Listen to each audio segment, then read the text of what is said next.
आज के युग में महिला हो या पुरुष कंधे से कंधा मिलाकर जीवन की गाड़ी को दोनों खींच रहे हैं। सनातन धर्म में युगों से नारी को पूजनीय माना गया है। शास्त्रों में यज्ञ हो या पूजा पाठ, पत्नी को पति के समतुल्य ही अहम स्थान दिया जाता है।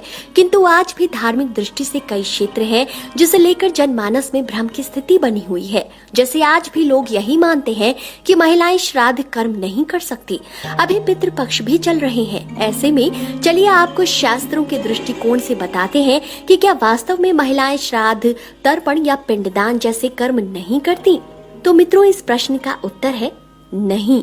महिलाएं पिंडदान, श्राद्ध, तर्पण आदि कर्म करती हैं और कर सकती हैं। ऐसा हम नहीं, शास्त्र कहते हैं। चलिए जानते हैं शास्त्रों में तर्पण, श्राद्ध कर्म को लेकर महिलाओं के अधिकारों पर क्या कुछ कहा गया है, और साथ ही सुनते हैं माता सीता और महाराज दशरथ के पिंडदान से जुड़ी एक रोचक कहानी। सबसे पहले जान लीजिए श्राद्ध क्या है। सामान्य भाषा में श्राद्ध का अर्थ है विश्वास।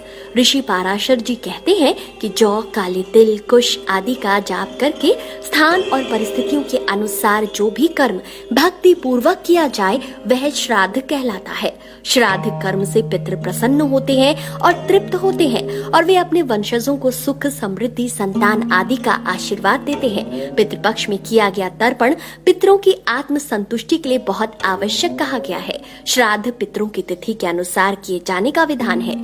अब जानते हैं कि शास्त्रों में कौन सी महिलाएं कर सकती हैं पिंडदान। गरुड़ पुराण में कहा गया है कि यदि किसी व्यक्ति के पुत्र नहीं है तो ऐसे में परिवार की महिलाएं अपने पिता के श्राद्ध और पिंड का दान कर सकती हैं। वो महिला पुत्री, पत्नी और पुत्रवधू हो सकती है।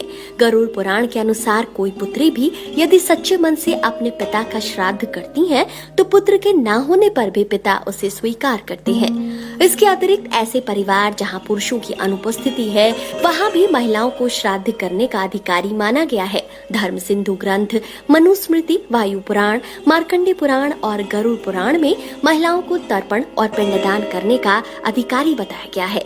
किंतु महिलाओं को पिंडदान करते समय इन बातों का विशेष ध्यान रखने को कहा गया है। जैसे श्राद्ध करते समय महिलाओं को सफेद और पीले रंग के कपड़े पहनने चाहिए।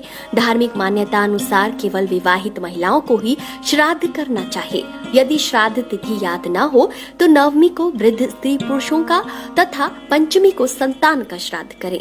पुत्र और पति के न रहने पर या परिवार में पुरुषों की अनुपस्थिति में पत्नी अपने पति का श्राद्ध कर सकती है। यहाँ तक कि पुत्रवधू को भी अपने ससुर के श्राद्ध तर्पण का अधिकारी बताया गया है।